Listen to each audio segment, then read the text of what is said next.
Imagine waking up tomorrow and discovering that every city on Earth is controlled by artificial intelligence.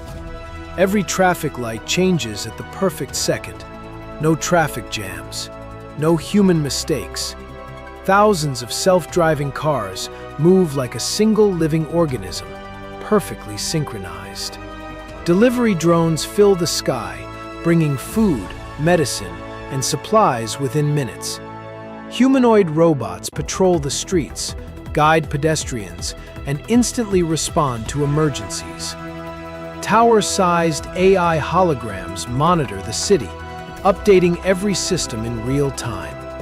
Crime drops dramatically because AI predicts danger before it even happens.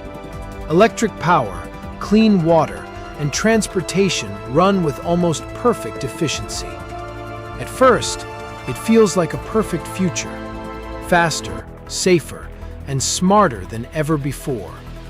But then, people realize something terrifying.